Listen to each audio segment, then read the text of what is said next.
Hey, what's going on YouTube? So last week I uploaded a video called The Origins of RuneScape Pkers that nobody knows about, and I basically talked about a whole bunch of OGs and old school Pkers that didn't really get any shine or any recognition, and that I felt were really good Pkers that just kind of revolutionized pking in their own era, in their own regard, in their own legacy. So with that video came a lot of comments of people asking me to make similar videos and talk about certain things that other people definitely don't know about or that were maybe left in the shadows. So today I wanted to break down some of the highest risks, the biggest high rollers, and obviously some of the greatest PKers that PK'd back in the day. Some of these PKers were obviously in this type of risk because they were cocky, they were confident, or they just knew what their abilities were. So some of you guys may be able to recall some of these PKers. Other ones I know for a fact most of you haven't heard about. So without further ado guys, we're going to jump right into the video, and if you did enjoy, make sure to leave a like, hit the subscribe button, and comment your username down below for a chance to win an Armadillo God Sword. Thank you guys so much for watching. Your support means everything to me. We're just about to hit 20k subs if we haven't already hit it at the time of this upload, and let's get into it. Alright guys, so if you clicked on this video, you knew 100% I was going to be talking about Tanksta or Strengths at some point,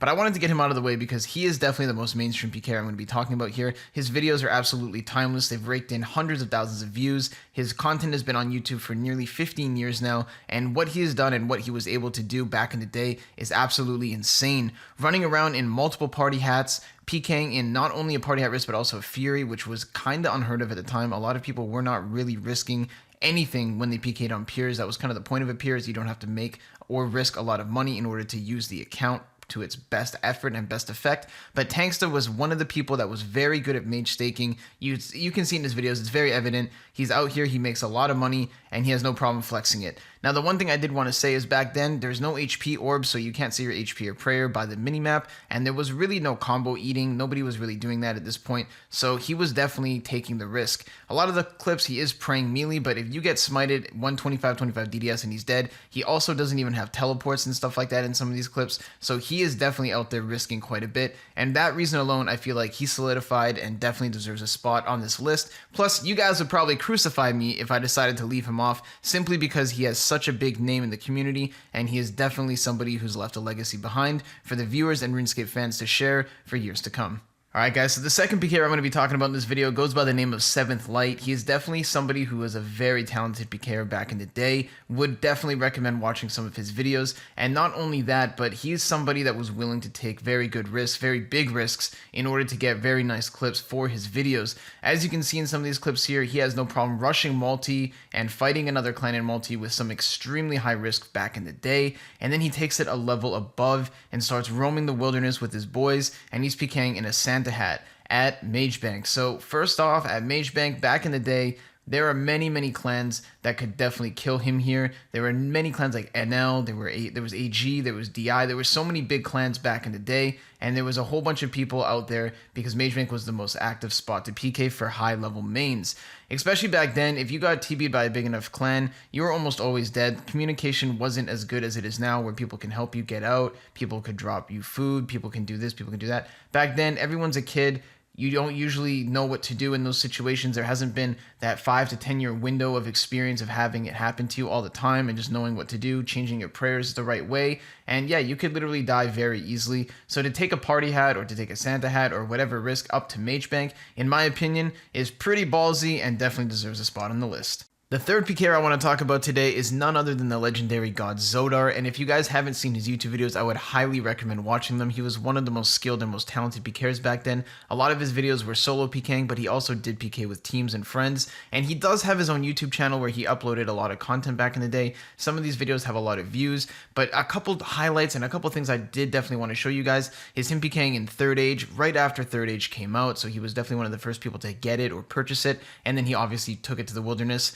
And then later on in some of his other videos and other clips, he was actually running around solo PKing with a blue mask. So for anybody who doesn't know, and just to kind of correlate the prices, a blue mask back in the day at this point of the game was probably around the price of 30 to 35 mil, and that might not seem like a lot, but that there is equivalent to probably about what a bill or two would be worth now, simply because a blue mask back then, not only was it rare, but a lot of people didn't have the money to afford it. Like I said previously, the game had only been out for a limited amount of time, and there was so many ways to make money, and there was no like really big ways to really make money in terms of like PVM or anything like that. PKing was actually the best money maker in the game, because back then, think about it, there was only really KBD, Cowfight Queen, Chaos Elemental. Those were the big endgame PVM things.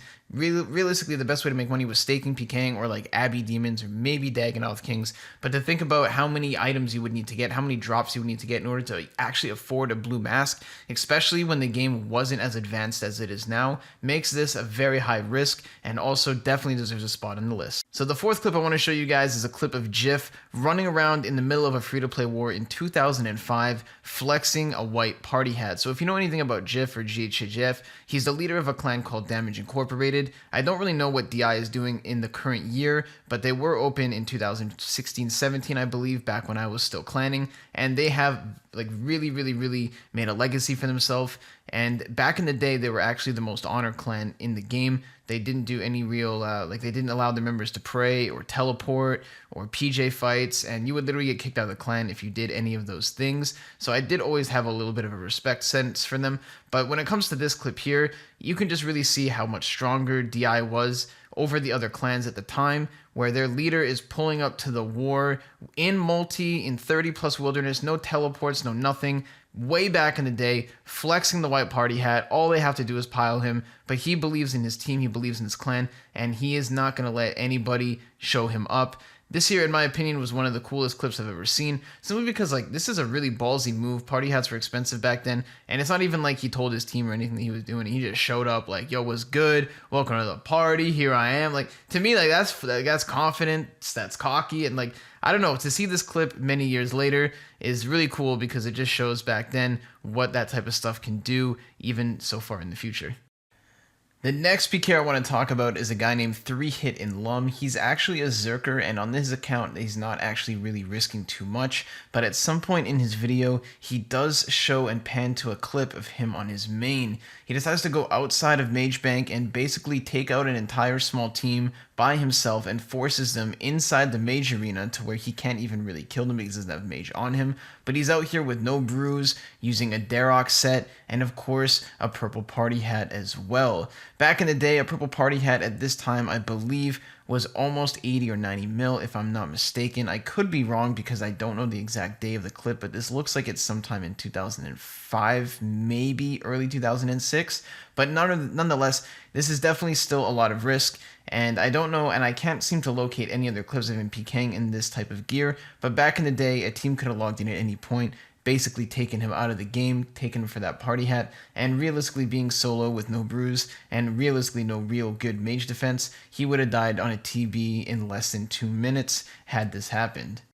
Alright guys, so the final video clip I want to talk about today has nothing to do at all with anything related to high risk PKing, but I did think that it was a very historic clip and I kind of wanted to talk to you guys about it because I know that the video doesn't have a lot of views on YouTube, so chances are people don't even really know about this, and I have never actually heard anybody talk about this before other than the small circle of people that I know from back in the day. So basically, there was a clan that went by the name of Glads, and one of their members in 2005 was getting a 99 stat. So in order to kind of theorize the way that things were back then, the game had only been out for maybe a year and a half as RS2, so getting a 99 stat wasn't how it is now, where it's very easy to do. You sit in Nightmare Zone and you just, AFK for 30 hours or whatever, and that's not how it was back then. Back then, it took a lot of time, a lot of effort, many months, many weeks of training, and because the game was so new, there weren't even that many people that had 99 stats at that point.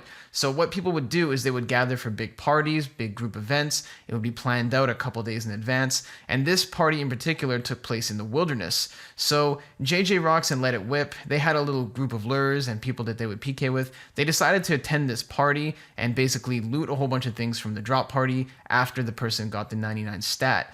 After they made a whole bunch of money, looted all the gear, looted all the supplies, they decided to start killing all of the attendees and even the person who got the 99 stat. And Zezima himself, yes, the former rank 1 player Zezima, was a member at the time of the clan called Glads. So this is one of the only clips you will see of Zezima ever gearing up and actually fighting back against the lures, taking it upon himself to kind of make peace and defend his honor, defend his clan, kill off the people that killed his friends. And in my opinion, this is also a very historic RuneScape moment because if you know anything about Zezima, the guy doesn't PK, he has no real interest in it to our knowledge and from what he's shared with us. But this is a clip of him actually sculling up, gearing up in PK gear and fighting back against the lures. And if you want to watch the full video, I think it's about 7 or 8, 10 minutes long, something like that. I'll put a link for it in the description as well, because it is very nostalgic and also pretty kind of entertaining. But anyways, guys, with that being said, we are going to wrap up the video for here today. Let me know in the comments down below what your favorite clip was, and if I missed anything, I could definitely make a part 2. There's tons and tons of stuff out there. I have so many resources and so much knowledge to all of this stuff. I remember it like it was yesterday for a lot of it, and I really do enjoy making these types of videos. The response in the last one was so good, and it really inspired me to make more history videos. So if this is stuff that you guys are interested in, please just let me know. I'm so motivated to do it. I just need to know that the want and the need for these types of videos is there. But with that being said, guys, we are going to be doing another AGS giveaway on this video, so make sure to leave a like, hit the subscribe button, and comment your username down below for a chance to win. And right now, guys, I do owe you guys an AGS, or sorry, an Armadillo crossbow giveaway, so let me just roll that out really quick and we'll see who won.